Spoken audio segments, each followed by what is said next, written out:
The story begins in the quiet, tree-lined streets of Brentwood, an affluent neighborhood in Los Angeles. Here, wealth and privacy were supposed to protect residents from the chaos of the outside world. But on the night of June 12, 1994, that illusion was shattered in a violent and haunting way.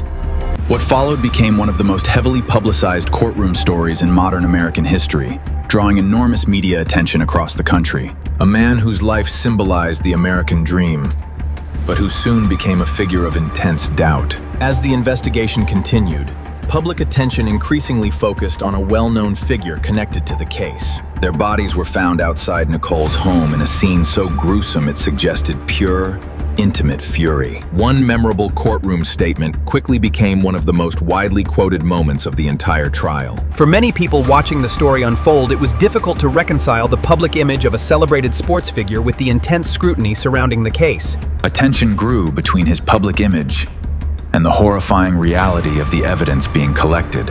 Detectives began to find inconsistencies in his statements and physical evidence linking him to the scene. Evidence included blood drops and a glove that seemed to connect his property directly to the murders.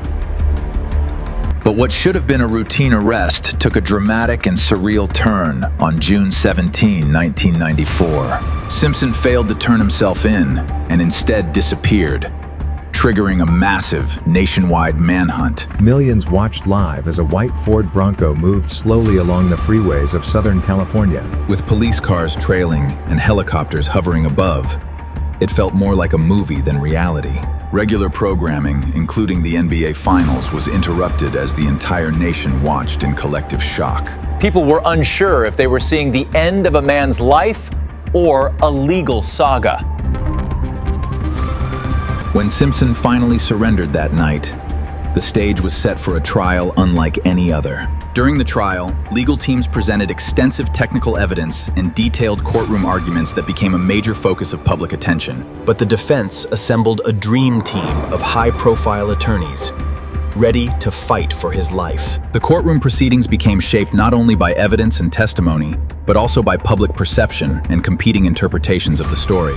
They shifted focus toward the integrity of the LAPD, which was already under scrutiny after racial riots. They suggested the evidence might be unreliable, influenced by bias, or even deliberate police misconduct. When the trial officially began in January 1995, it quickly became a massive media phenomenon. Cameras captured every moment, turning legal proceedings into a form of entertainment for the masses. News outlets provided around-the-clock coverage, analyzing every single testimony and facial expression. During the proceedings, forensic testimony and technical evidence became central topics of discussion throughout the courtroom. The defense countered by questioning how that evidence was collected, suggesting contamination or even tampering. As the trial continued, controversy surrounding parts of the investigation sparked intense public debate and widespread media attention. This revelation introduced a powerful element of doubt into the minds of the jury and the public. Then came the most iconic moment in courtroom history,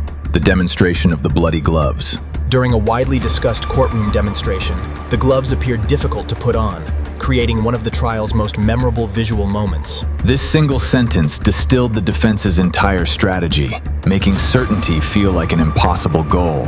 DNA evidence was still new to the public back then, making it easier for the defense to cause skepticism. Outside the courtroom, the nation remained sharply divided, often interpreting the case through the lens of race. After 9 months of testimony, the jury deliberated for less than 4 hours, a speed that shocked everyone.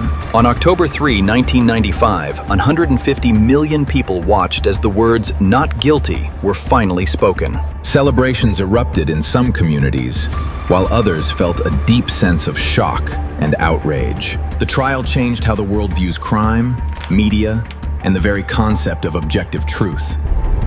It left behind an enduring sense of mystery about what really happened on that dark June night. Was justice served, or did fame win? The debate continues. What do you believe? Let us know below.